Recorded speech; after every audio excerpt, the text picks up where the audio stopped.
With double-strength robust dark coffee and your favorite milk or a non-dairy milk-like beverage, create this refreshing iced coffee for under 300 calories.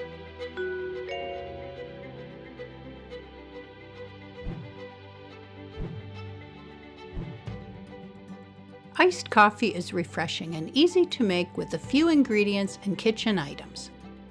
Bold dark roast coffee, a drip-style coffee maker, a selection of non-dairy milk-like beverages to choose from or 2% milk, and a mini cube ice cube tray. I'm starting with the coffee. Once the filtering cup is lined with a paper coffee filter, it's time to add the finely ground dark roast coffee granules. Each measuring cup contains 1/8 cup of ground coffee. I'm adding 2 for a total of 1/4 cup, then sliding the glass urn into place. Next, the filtered water. To make 2 cups of coffee by the usual method, I add filtered water to the 4-cup line with the same amount of coffee granules I've added. For iced coffee, I make double-strength coffee by adding half the usual amount of filtered water to the 2-cup line. Snap the lid shut and start brewing.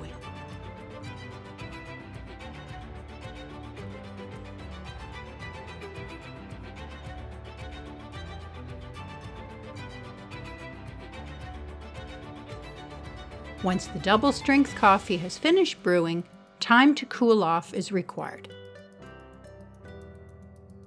You can leave the coffee to cool on the counter or speed up the cooling off period by transferring the urn to your refrigerator for about 30 minutes.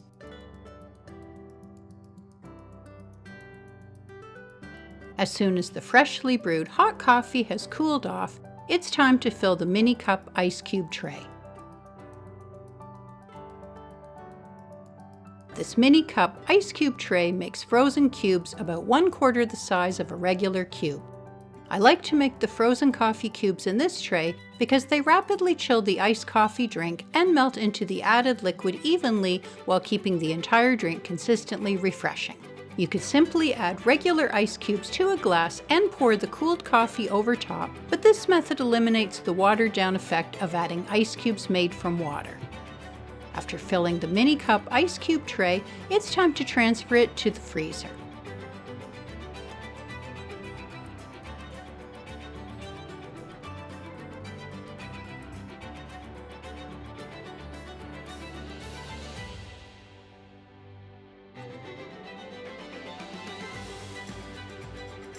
These small cubes freeze quickly.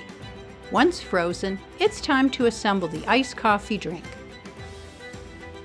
Removing the cubes is fairly simple. Simply twist the tray by applying force in opposing directions. You'll notice that the frozen cubes begin to loosen up or pop out.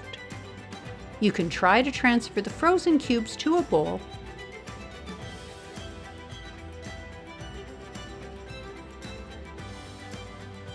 or twist the tray over a flat surface.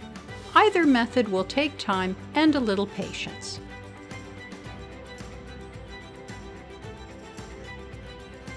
And can be a little messy. These small stem glasses hold about 1 cup of liquid. This iced coffee is combined in a 1-to-1 ratio of coffee to milk or milk-like beverage in equal amounts.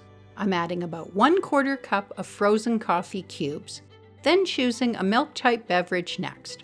I'm comparing the nutrition facts label of the milk-like beverages I have on hand. The almond cashew has about the same number of calories and a similar amount of fat as 1 cup of skimmed dairy milk, with 8 grams of protein and 0 sugar.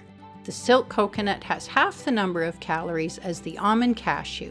Calorie-wise, it seems like a great choice. The overall fat content is lower, but much of it is saturated fat. Not much protein here either. Let's take a look at the Silk Oat nutrition label. 50 calories per cup. Lowest in fat and lowest in saturated fat as well. Only 1 gram of protein, but I'm choosing the oat silk for this drink because both the calories and fat content are low and it's refreshingly creamy. Perfect for my iced coffee. I'm adding 1/2 cup of silk oat, then topping it up with another 1/4 cup of cold coffee.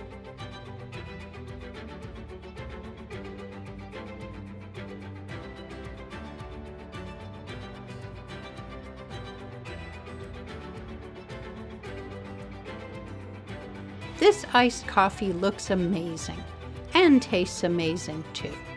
And this one's for you. Enjoy!